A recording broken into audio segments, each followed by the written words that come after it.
രജനി, ഇന്ന് നമുക്ക് എന്തൊക്കെയാണ് കുട്ടി കൂട്ടാൻ? എന്തെങ്കിലും ചുരുങ്ങിയ തോതി വയ്ക്കൂ. എല്ലാവർക്കും നമസ്കാരം. ഞങ്ങൾ ഇവിടെ ഇരുന്നുകൊണ്ട് എന്തെങ്കിലുമൊക്കെയാണ് ചെയ്യുന്നത്. നിങ്ങളെല്ലാവരും ഞങ്ങളോട് സഹകരിക്കണം. ഇന്ന് കുട്ടിയെ എന്തൊക്കെയാണ്? ഇന്ന് ഒരു സാമ്പാറും വെച്ച് പിന്നെന്താ ഈ അടുക്കള, നമ്മുടെ അടുക്കള താഴേക്ക് ഇനി പോകണമെങ്കിൽ ഇനി 5-6 ദിവസം ആകും. പണികളൊക്കെ അവർ ദിവസവും പണിക്കാർ വന്ന് ചെയ്യുന്നുമുണ്ട്. പക്ഷെങ്കിൽ ഒരു രക്ഷയില്ല, നമുക്ക് ഒരു രക്ഷയില്ല. എന്താ കുട്ടി ചെയ്യുക? നമ്മൾ ഇതിന് കുറേ ദിവസം കൂടെ വൈകും. ഉച്ച നേരത്തെ രജനിക്ക് പാട്, രാവിലെ വൈകിട്ട് എനിക്ക് പാട്. വെള്ളമൊക്കെ അത് അവിടെ പോയി ഞങ്ങൾ എടുക്കണം. അവിടെ എന്ന് പറഞ്ഞാൽ ഇവിടെ തന്നെ, ഇവിടെ അടുത്ത് തന്നെ. എന്നാലും നമ്മൾ ഈ അതെ, അല്ല അതല്ല, മറ്റേ നമ്മൾ നമ്മുടെ വാഷ് ബേസിൽ സിങ്കിലേക്ക് തിരിച്ചു വിട്ടാൽ പോരെ പൈപ്പ്. 2 പൈപ്പ് അപ്പുറം ഇപ്പുറം ഒരു വലിയ വാഷ് ബേസിനും ഉള്ളതാണ്. ഇപ്പം നമ്മളതൊക്കെ പോയിട്ട് ഇങ്ങനെയല്ലേ, പരിമിതമായ സാഹചര്യത്തിൽ കാര്യങ്ങൾ ചെയ്യാനും നമ്മൾ പരിശീലിക്കണം എന്നുള്ളതിൻ്റെ മാതൃകയാണ് ഇപ്പം ഞാനും രജനിയും കൂടെ.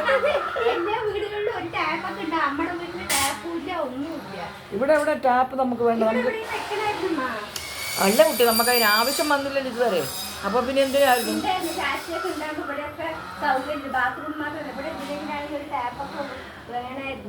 അത് നമ്മൾ വെച്ചിട്ടില്ലല്ലോ. ആവശ്യം വന്നില്ല. നമ്മളിങ്ങനെ ഇപ്പോൾ അടുക്കളയും പൊളിച്ചിട്ട് ഇങ്ങനെ ഇരിക്കുമെന്ന് നമ്മൾ ചിന്തിച്ചോ? നമുക്കിങ്ങനെ അവസ്ഥ വരുമെന്ന് നമ്മൾ ചിന്തിച്ചോ? ഇതാ പറയുന്നത്, ഓർക്കാപ്പുറത്താണ് എല്ലാം സംഭവിക്കുന്നത്. നമ്മൾ ജീവിതത്തിൽ ചിന്തിച്ചിട്ടില്ല ഈ ബാൽക്കണിക്കകത്തൊരു അടുക്കളയാകുമെന്ന്. ഒന്നാമത്തെ അടുക്കള താഴെ ഉണ്ടായിരുന്നതിനെ പൊളിച്ച് കളഞ്ഞിട്ടല്ലേ ഇപ്പോൾ ഇതൊക്കെ ചെയ്യുന്നത്. ഇതാ അവിടെ മുളുന്ന പോലെ അവിടെ ശബ്ദം കേൾക്കുന്നുണ്ട്. ഈ ശബ്ദം തന്നെ 8-9 ദിവസം എനിക്ക് തലയങ്ങനെ എൻ്റെ പ്രഷറൊക്കെ കൂടുന്നു.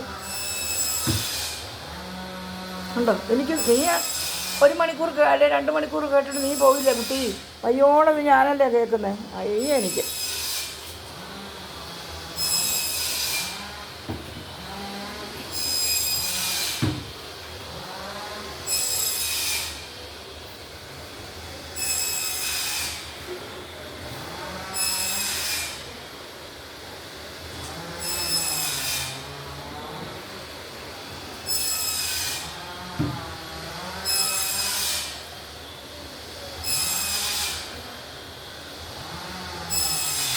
ഇന്നപ്പോൾ നമ്മൾ എളുപ്പമുള്ള എന്തെങ്കിലും ചെയ്യാമെന്ന് വിചാരിക്കുകയാണ്. ഒരു സാമ്പാർ, അതായത് സാമ്പാർ ചീര കൊണ്ടുള്ള ഒരു സാമ്പാർ. പലവിധം ചീരകളുണ്ടല്ലോ. ഈ സാമ്പാർ ചീര നിങ്ങൾക്കെല്ലാം അറിയാവുന്നതല്ലേ. സാമ്പാർ ചീരയും ഉള്ളിയും ഒരു ഉരുളക്കിഴങ്ങ് മാത്രം ഇട്ട്, ഉള്ളി, സാമ്പാർ ചീര, ഉരുളക്കിഴങ്ങ് ഇത് മാത്രം, ഒരു ലേശം പരിപ്പ്, വളരെ കുറച്ച് പരിപ്പ് മതി, ഇട്ട് അടുപ്പത്തേക്ക് വയ്ക്കുക. അതിലേക്ക് മുളക് പൊടി, മല്ലിപ്പൊടി, മഞ്ഞൾപ്പൊടി, കായപ്പൊടി, ഉലുവപ്പൊടി എല്ലാം അങ്ങോട്ട് നിക്ഷേപിക്കുക. ഉപ്പ്, മഞ്ഞൾ എല്ലാം. എന്നിട്ട് അത് ഒരു 2 സ്റ്റീം വരുമ്പം വാങ്ങി വയ്ക്കുക. നന്നായിട്ടൊന്ന് കടുക് താളിക്കുക. ഇങ്ങനൊരു ഡ്യൂപ്ലിക്കേറ്റ് സാമ്പാറാണ് ഇന്ന്. പിന്നെ നമുക്ക് നേന്ത്രപ്പഴമുണ്ട്, അതും കൊണ്ടൊരു പച്ചടി. നേന്ത്രപ്പഴം ചെറിയ കഷ്ണങ്ങളാക്കി അരിഞ്ഞ് പച്ചമുളകും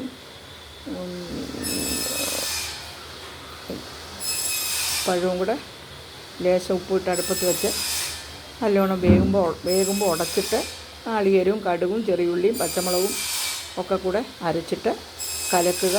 തൈരൊഴിച്ച് ആണ് അരയ്ക്കുന്നത്. ഈ നാളികേരം ഇതെല്ലാം കൂടെ അരയ്ക്കുന്നത് തൈരൊഴിച്ചാണ്. എന്നിട്ട് അതുകൊണ്ടൊന്ന് ഈ നേന്ത്രപ്പഴം ഉടച്ച് അതിലേക്ക് ഈ അരവ് ചേർത്തിട്ട്, ചെറിയുള്ളി ഏറെ വേണം, ചെറിയുള്ളി, വറ്റൽമുളകും കടുകും കൂടെ കറിവേപ്പിലയും താളിച്ചിട്ട് അതിലേക്ക് കൊട്ടുക. ഇനി ഇത് രണ്ടുമാണ് നമ്മുടെ ഇവിടുത്തെ കറികൾ. ഇത്രയൊക്കെ മതി.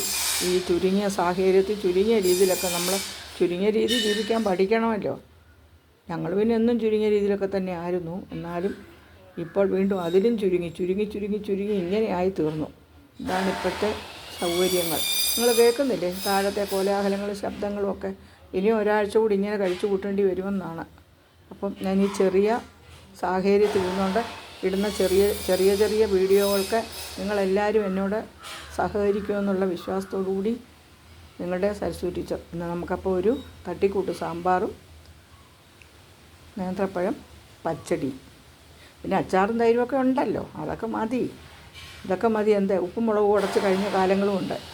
1990 കാലഘട്ടത്തിൽ വളരെയധികം ദാരിദ്ര്യം നമ്മുടെ കേരളത്തിൽ ഉണ്ടായിരുന്ന ഒരു അവസരമാണ്. ഇപ്പോഴത്തെ തലമുറകളൊന്നും അതൊന്നും അറിഞ്ഞിട്ടില്ല. 90 പറയുമ്പം 1990 എനിക്ക് എത്ര വയസ്സുണ്ട്? 48, 20, 68. എനിക്കൊരു 40-45 വയസ്സുള്ള സമയത്ത് ഒരു സമയം, അതിനു മുമ്പ് 99 വെള്ളപ്പൊക്കം, അന്നത്തെ പട്ടിണി ഒക്കെ അമ്മൂമ്മയൊക്കെ പറഞ്ഞ് ഞാൻ കേട്ടിട്ടുണ്ട്. അത് ഒരാൾക്കല്ല, പണക്കാരനോ പാവങ്ങളോ ഒന്നുമില്ല, എല്ലാവർക്കും ദുരിതവും ദാരിദ്ര്യവും ഉണ്ടായിരുന്ന 1-2 കാലങ്ങൾ നമുക്ക് കേരളത്തിലുണ്ടായിട്ടുണ്ട്. അത് വെള്ളപ്പൊക്കത്തിൻ്റെ കെടുതി, കൃഷിയെല്ലാം നശിച്ചു. അങ്ങനെ 99 വെള്ളപ്പൊക്കം എന്ന് കേട്ടിട്ടുണ്ട്. 1999 അല്ല കുട്ടികളെ, മറ്റേ മലയാള മാസം 99 അതിലെ സമയത്ത്. അന്ന് നമ്മളൊക്കെ, നിങ്ങളൊക്കെ അല്ല, ഞാൻ പോലും ഇല്ലാത്തൊരു സമയമാണെന്ന് എനിക്ക് തോന്നുന്നത്.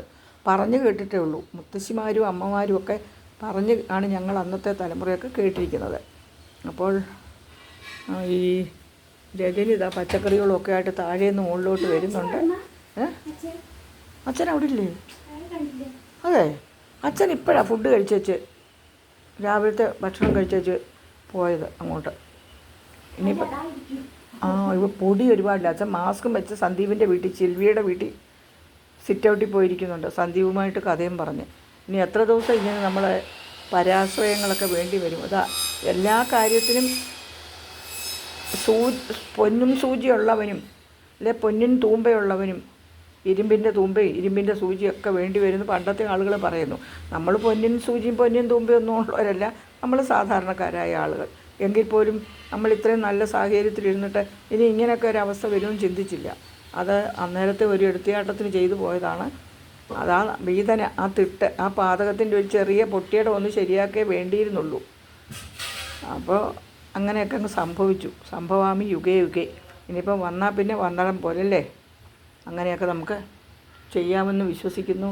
രജനി, അരിയൊക്കെ ഇന്നലത്തെ കറക്റ്റായിരുന്നു കേട്ടോ. ഇനിയും അപ്പോൾ എല്ലാം നിങ്ങളൊക്കെ ഞങ്ങളോട് സഹകരിക്കുമെന്നുള്ള പൂർണ്ണ വിശ്വാസത്തോടു കൂടി ഞാൻ ഈ കുഞ്ഞു വീഡിയോ ഇവിടെ